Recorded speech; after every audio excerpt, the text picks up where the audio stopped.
Well, the Poohniverse is back, and does Peter Pan have a better outing than Winnie the Pooh and his friends? Well, let's talk about Peter Pan's Neverland Nightmare.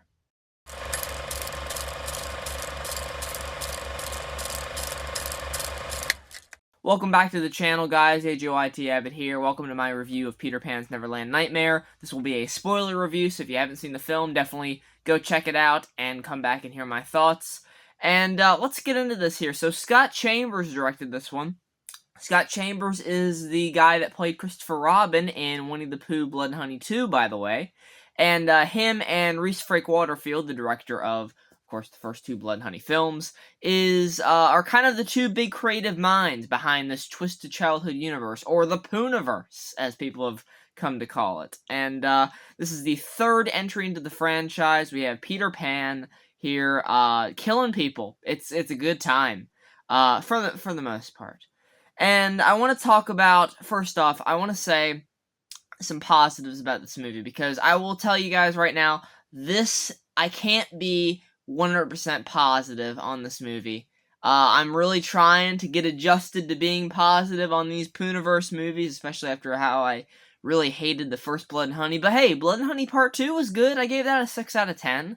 And Peter Pan's Neverland Nightmare has some good elements to it. First off, our lead playing Peter Pan, I'll put his name up there on the video because I can't think of it right now, I'm sorry.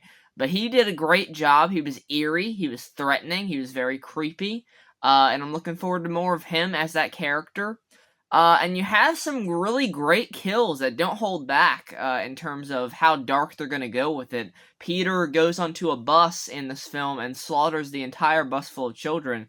Now, granted, it is off-screen, but you do see their bodies afterwards, and man, it really surprised me. I was like, there's no way. Like, someone's gonna come along and stop him or something. But no, he just kills all of them, because Peter believes that killing these kids is sending them to Neverland. And one of the things that was going around is that Peter Pan was going to be the main antagonist of the Monsters Assemble movie, which is going to be the kind of Captain America Civil War of the Poohniverse, where we're going to have Winnie the Pooh facing off against Peter Pan and a various assortment of characters: Bambi, Sleeping Beauty, Mad Hatter, of course Tigger and friends from the Blood and Honey films, all of that good stuff. But no, he's not going to be the main antagonist. He is just on the opposing side of Pooh. The main antagonist has not been revealed yet, as sources have said from the guys overseeing all of this at Twisted Edge Productions, I believe it's called. But yeah, I was glad to hear that, because Peter Pan isn't very supernatural. He doesn't have any powers, really. He can't fly. He levitates a little bit, but that's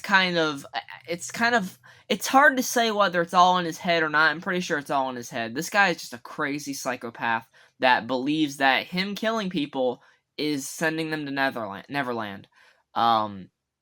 And I do like that he's not, like, the big bad, because I was thinking, wow, this guy is, like, powerless. How is he gonna face off against Winnie the Pooh? But at the same time, I wish they did go kind of supernatural with him, because we are in a universe where anything is possible. We have fucking Winnie the Pooh going around whipping bear traps on people's heads and yanking their heads off. I mean, surely we can get some Peter Pan supernatural stuff in there. We can make him a little bit otherworldly, but no, they don't do that.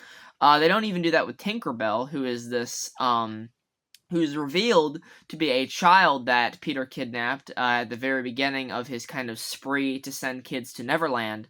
And he's convinced Tinkerbell that these drugs that are being injected into her with these syringes is pixie dust, and it's giving her fairy powers.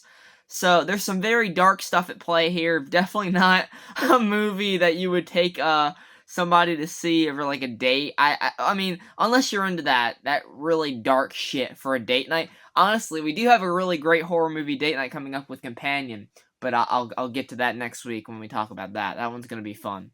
But here, what you have is a movie that has some very half-baked ideas. Like Wendy, our final girl, you don't really get to know a whole lot about her. She's not very memorable. Honestly, Blood and Honey Part 2, had Christopher Robin, and I actually genuinely, by the end of that, I was like, you know what, I can follow this guy in more movies. Scott Chambers did a really good job. And he does a good job directing this film, by the way. He has potential. Him and Reese, Frank Waterfield have a very good, sense of style collaborating together. So hopefully we'll see that in more, entries to the Poohniverse.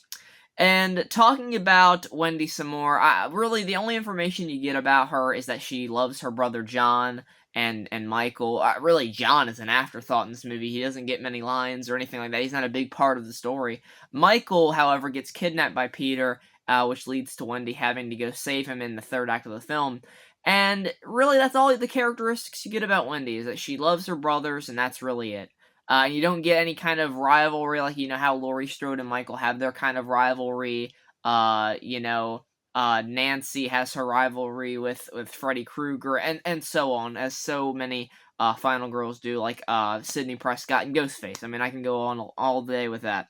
But here, you don't really get any kind of... I mean, I'm not asking for that level of it, but give us something. But no, instead, they only meet each other, they cross paths within the last, like, 30 minutes of the film, and that's really it. You get a fight where Peter is, I mean, killed by the end, but obviously we know he's coming back in Poohniverse, so don't count him dead so quickly. But Tinkerbell gets fucked up, arms get ripped off and everything, which was very underwhelming because, not the kill itself was pretty graphic, not underwhelming in the slightest, but they go to a victim that lost their child to Peter, and it's revealed that that child was Tinkerbell, and you would think, oh, they're gonna have like a reunion. They're like, no, this movie's dark as fuck.